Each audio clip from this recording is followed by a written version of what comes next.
प्रभुता और अखंडता अक्षुण्ण रखूंगा। मैं संघ के प्रधानमंत्री के रूप में अपने कर्तव्यों का श्रद्धापूर्वक और शुद्ध अंतःकरण से निर्वहन करूंगा तथा मैं भय या पक्षपात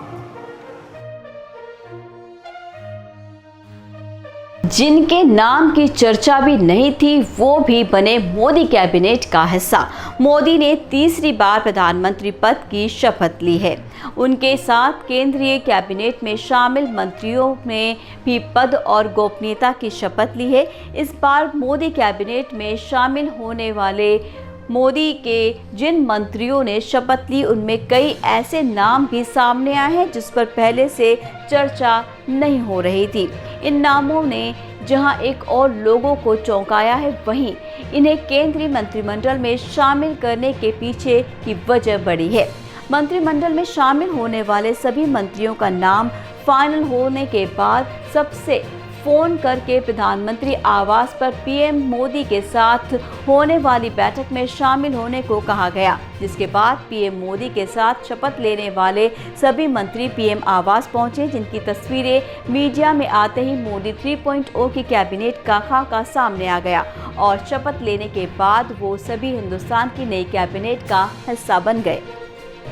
इस बार मोदी कैबिनेट में शामिल होने के लिए जिन मंत्रियों ने शपथ ली उनमें कई ऐसे नाम भी सामने आए हैं जिस पर पहले से ही चर्चा हो रही थी। इससे पहले रवनीत बिट्टू, हर्ष मल्होत्रा, सुरेश गोपी, रामनाथ ठाकुर, बंदी संजय जैसे नाम हैं। लुधियाना से चुनाव हारने के बाद भी रवनीत बिट्टू को मंत्रिमंडल में शामिल किया गया।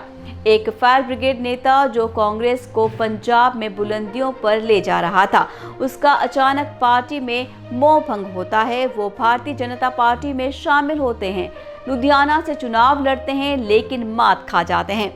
कांग्रेस के सीनियर नेता अमरिंदर सिंह राजा वारिंग ने लगभग 20,000 वोटों से हरा दिया।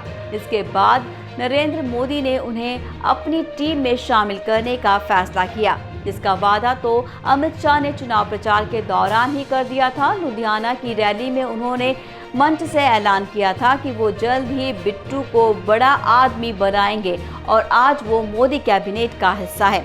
शपथ ग्रहण समारोह से पहले रवनीत बिट्टू का एक बहुत ही शानदार वीडियो सामने आया था। बैठक के लिए पीएम आवास पर पहुंचने से पहले ही रवनीत बिट्टू की गाड़ी ट्रैफिक में फंस गई, जिसके बाद वो पैदल ही प्रधानमंत्री आवास की ओर भागते हुए नजर आए। एक ऐसा चेहरा भी मोदी 3.0 की कैबिनेट में शामिल हुआ जिसके नाम की इससे पहले दूर दूर तक चर्चा नहीं हुई थी। वो है अभिनेता से राजनेता बने सुरेश गोपी, जो केरल के त्रिशूर से भारतीय जनता पार्टी के सांसद थे, जिनके दम पर पहली बार बीजेपी ने दक्षिण में अपना खाता खोला। इससे पहले बीजेपी के पास दक्षिणी राज्यों में एक भी लोकसभा सीट नहीं थी। इसी के इनाम सुरेश गोपी को मिला है, जिन्होंने त्रिशूर से भारतीय कम्युनिस्ट पार्टी के वीएस सुनील कुमार के खिलाफ 74,686 वोटों के अंतर से जीत हासिल की।